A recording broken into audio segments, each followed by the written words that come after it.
Istoryang ito ay hango sa totoong buhay. Karanasang padala ito ni Veronica. Taong 1968, Manggahan, Iloilo. Kapapanganak pa lamang kay Veronica ay mayroon na itong malubhang sakit na ang sabi ng doktor ay hindi na magtatagal ang buhay nito. Bunga marahil ng kawalan ng pag-asa at kakulangan sa karanasan para sa tamang pagpapasya ay napagpasyahan ng ina ni Veronica na siya ay abandonahin sa ospital. Makalipas ang ilang araw, ito ay nakaabot sa kaalaman ng kanyang amang sundalo at ng kanyang lolo. At agad nilang pinuntahan ang sanggol sa ospital. Subalit hindi agad na ilabas ang bata sapagkat ninais ng doktor na ang ama ni Veronica at ang lolo nito ay paliwanagan ukol sa malubhang karamdaman ng sanggol. Ayon sa doktor, ay napakababa ng tsansa na ang sanggol ay mabuhay pa ng matagal. Sa makatuwid, may taning na ang buhay ni Veronica. Ang wika ng doktor nang kanyang makita ang ama ni Veronica, "Kayo po ba ang ama ng sanggol?" Ang tanong nito. Sumagot naman ang ama ni Veronica na nakuniforme ng sundalo, "Opo, ako nga po, doktor, at kasama ko rin po ang lolo niyang bata." Nagwika muli ang doktor ng, "Sir, ibig ko malaman nyo na maaga pa lamang na ang sitwasyon ng inyong anak ay napakalubha. Siya po ay nagtataglay ng karamdamang isa sa 1,000,000 sanggol lamang ang maaaring makaligtas. Kung ibig talaga ninyong iuwi ang bata, ay wala po kaming magagawa. Karapatan po nyo yan bilang ama. Subalit kailangan po lamang pumirma ng kasunduan na nagpapatunay na walang magiging kaso ang ospital o alinman sa mga tauhan ng ospital sa oras na kayo ay amin nang palabasin." Pagkarinig nito ay tumango lamang ang amang sundalo ni Veronica habang ibinabaling ang paningin sa kanyang anak na panganay na makikitaan ng pagkaawa para sa kanyang anak. Nang maiuwi ang sanggol, ay ibinigay ng kanyang ama ang pangangalaga sa nakatatanda nitong kapatid na babae. Para kay Veronica, ganoon din sa kanyang lolo, na labis din ang pagmamahal para sa kanyang panganay na apo. Itong lolo ni Veronica ay isang kilalang batikang antingero at manggagamot sa kanilang lugar. Dahil sa awa at pagmamahal nito kay Veronica, ay nakabuo na ito ng isang plano para madugtungan ang buhay ng bata. Simula nang malaman pa lamang niya ang mga sinabi ng doktor, pinagplanuhan ng kanyang lolo ang tamang panahon kung paano ito masasalinan ng kanyang taglay na bertud. Kahit na ang magiging kapalit nito ay ang malaking kabawasan ng kanyang mismong sariling buhay. At dumating na nga ang tamang araw ng pagsasalin ng bertud. Kailangan gawing madalian ang pagsasalin ng agimat dahil sa oras ang kanilang kalaban. Maaaring pag hindi masalina ng sanggol, bukas makalawa ay pumanaw na ito. Sa tindi ng karamdamang tinataglay nito, sa tulong ng bertud at pananalangin sa Diyos ng kanyang lolo, ay unti-unting bumuti ang kalagayan ng sanggol.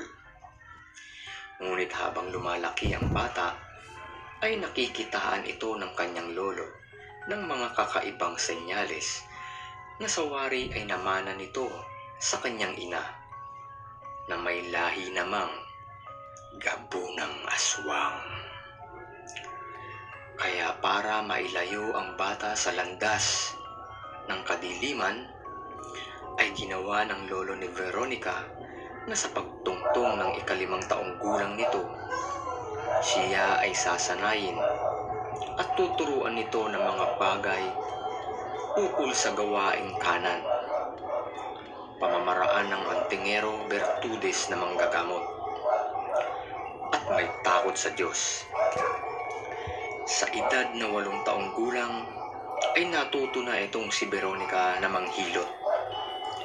Sa tuwing sasapit naman ang mahal na araw, ay kasakasama siya ng kanyang lolo sa paghahanap ng iba't ibang klase ng mutya at agimat sa mga bundok, kagubatan at ilog. Lumipas pa ang maraming taon, si Veronica ay nasa 14 na taong gulang na. Subalit, ang panahong ito ang magpapabago sa buhay ng ating bida. Isang gabi, bilog ang buwan, ay may mga nilalang na nagparamdam sa kanilang tahanan. Noong una ay hindi pa ito pinapansin ng kanyang lolo dahil marahil ay iniisip lamang nito na ang mga nilalang na iyon ay dumaraan lamang sa kanilang lugar.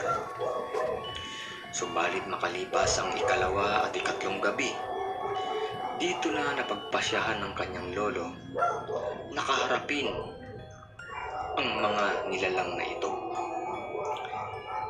Kanya itong nilabas ng bahay, bitbit ang kanyang itak, nakargado ng mga usal at dasal kontra kaliwa. Ganon din ang latigong gawa sa makabuhay. Maya-maya pa ay may mga nilalang na dahan-dahang lumalapit sa kanya. Nagwika ang isa na marahil ay siyang leader ng pangkat na iyon. Isa itong matandang babae na may mahaba at puting buhok. Nagwika ito sa kanyang lolo ng, "Pumarito kami hindi para gumawa ng gulo. Narito kami para kay Veronica. Siya ay aking apo at nais namin siyang makasama. May kinakaharap kami, ang aming angkan na isang mabigat na usapin laban sa kabilang lahi ng aswang na nagnanais kaming pasunurin at pamahalaan. Nagtakda ang mga ito ng subukan ng kalakasan na matirang matibay. Kung sino ang magwawagi ay siya ang mamumuno at ang madadaig ay papailalim sa pamumuno nito. Sa susunod na pagbilog ng buwan, nakatakda ang paglalaban. Ibig ng aming angkan na si Veronica ang aming maging pambato para sa laban na iyon. Amin siyang sasanayin at tuturuan ng aming pamamaraan." Pagkarinig nito, matagal at ilang minutong nag-isip ang lolo ni Veronica.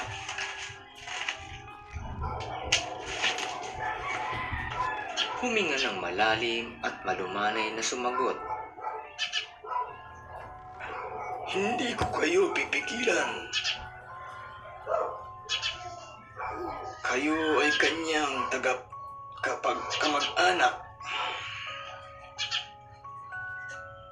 Subalit, meron akong kondisyon na ibig kong mangyari.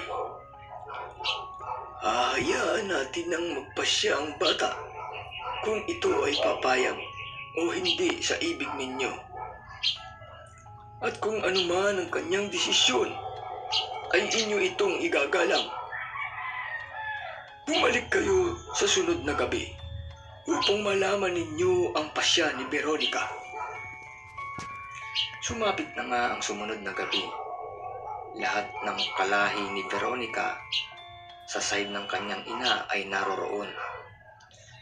Nag-aantay para marinig ang kanyang desisyon. Sa paglabas ng maglolo sa kanilang bahay, ay nagdiwang ang lahat ng nilalang sa kanilang masilayan ang dalagitang si Veronica. Lumapit ang kanyang lola sa kanila at nagwika. Veronica po, may nag-aantay na buong angkan. Ano ang iyong pasya? Sumagot naman si Veronica ng, kinausap po ako ng maigi ni Lolo. Meron din po akong kondisyon na ibig kong ipahayag. Kayo po ay aking tutulungan sapagkat sa sigalot ninyong kinakaharap, ako ay inyong kasama. Subalit, paumanhin po, kung ibig po ninyo ako mapabilang sa inyo, maaari po ba na sa pagsapit na lang ng takdang araw, sa tamang edad ko, ako magpapasya kung ako ay mapapabilang sa inyo o hindi? Sumagot naman ang lola ni Veronica. Veronica po, ayos lang naman. Kung sa ngayon ay di ka pa makapagpasya. Kung ikaw ay magiging kaisa namin, ang mahalaga ay malampasan ng ating angkan ang mga nagbabadyang usapin at kaguluhan laban sa kabilang lahi ng mga aswang na naghahamon ng duelo. At sumapit na nga ang araw ng paghaharap ng magkabilang angkan. Ang angkan nila, Veronica, at ang angkan ng aswang na naghahangad silang alipinin. Bago mag-umpisa ang laban, ay kinausap si Veronica ng kanyang lolo. Apo, tandaan mong maigi ang aking mga bilin. Huwag mong lulunukin ang bertud ng iyong lola na ipahihiram sa iyo, sapagkat yan ay kakapit na sa buong sistema mo. Kapag ginawa mo itong lulunukin, iipit mo lang ito sa ilalim ng iyong dila. Nang may biglang binata ang dahan-dahang pumagitna, ang nagwika ng, hindi pa ba natin uumpisa ng laban? Naiinip na ako. Mayabang nitong wika. Pagkarinig naman ng mga kasama at kamag-anak ni Veronica, ay agad naman itong sumugod sa lalaking iyon. Dalawa sa kamag-anak ni Veronica ang sumugod. Malalaki ang katawan ng mga ito. Subalit, nung sila'y magharap laban doon sa lalaki, kahit dalawa na sa mga kamag-anak ni Veronica ang nagtulong para patayin ang binata, ay tila baga walang silbi o laban ang mga kakayahan nila laban sa lakas na tinataglay ng binatang iyon. Tumagal lamang ng 20 minuto nang tuluyan ng patayin ng binatang yon ang dalawa sa kamag-anak ni Veronica. Nag-iyakan ng kanilang mga kamag-anak. Ang binata namang iyon ay panay ang paghalakhak at pagyayabang. Nagwika ito ng, ito lamang ba ang ipagtatapat ninyo sa akin? Ako na tagapagmana ng ama ko na kanyang bertud, ang inyong magiging gamunan. Kayo ay mapapasa ilalim sa aking pamumuno. Pagkarinig nito ay sumagot naman ang lola ni Veronica. Binata, huwag kang masyadong mayabang. Hindi mo pa nakikita ang apo ko na siya mo ang makakalaban. Pagkasabi nito, ay tinawag nito si Veronica. "Veronica, apo, pumarito ka." Bago umalis si Veronica sa tabi ng kanyang lolo, ay tinapik siya nito sa balikat na parang sinasabi na, "Magtiwala ka, may tiwala ako sa'yo, kaya mo yan." Makikita sa kilos ni Veronica ang takot at pag-aalinlangan, sapagkat iyon ang kanyang unang karanasan na makipaglaban sa isang duelo. Laban ng buhay ang nakataya at pagkaalipin kung sakaling sila ay matatalo. Nang makita naman ng binata ang dalagitang si Veronica, ay mas lalo itong nagsalita ng pag-iinsulto. Ang wika pa nito, "Isang bata! Tama ba ang nakikita ko?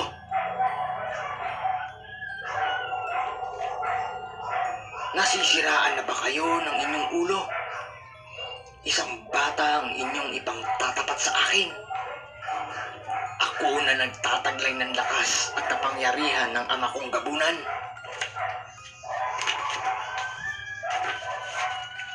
Kung yung ang inyong kamag-anak na nasa hustong gulang na ay di umubra sa akin, ano pa kaya ang isang bata?"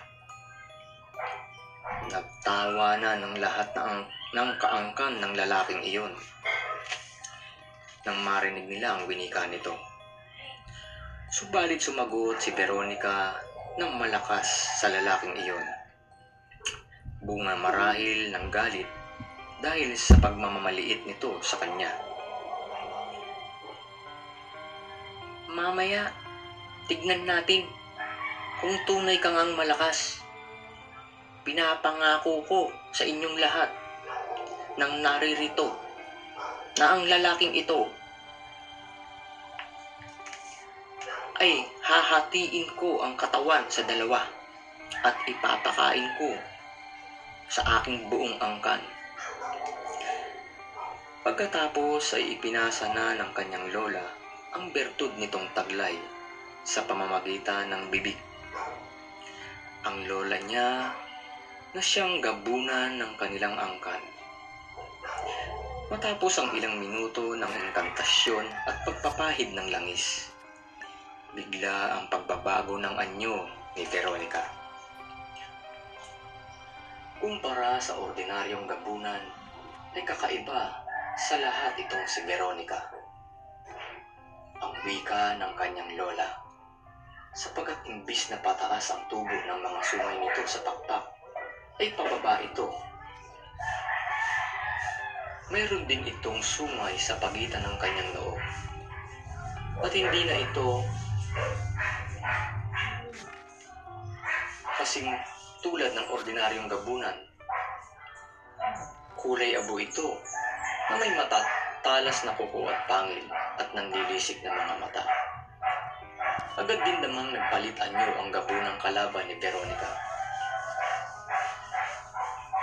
Sa laki ay halos magkapareho lamang ang mga ito. Ganon din sa lapad ng kanilang mga pakpak. At nagharap na nga ang dalawa. Unang sumugod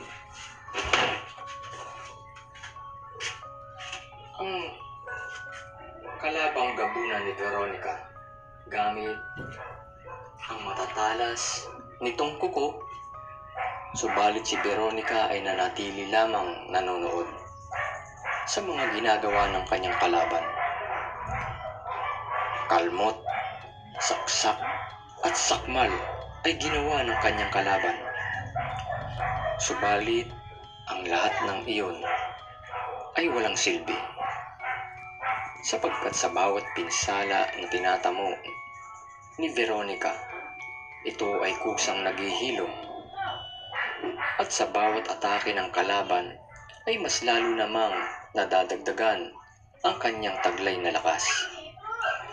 Nang unti-unti nang nakaramdam ng pagod ang kalaban ni Veronica at makita nitong wala ng talab ang lahat ng kanyang pag-atake, ay unti-unti na itong nakaramdam ng takot.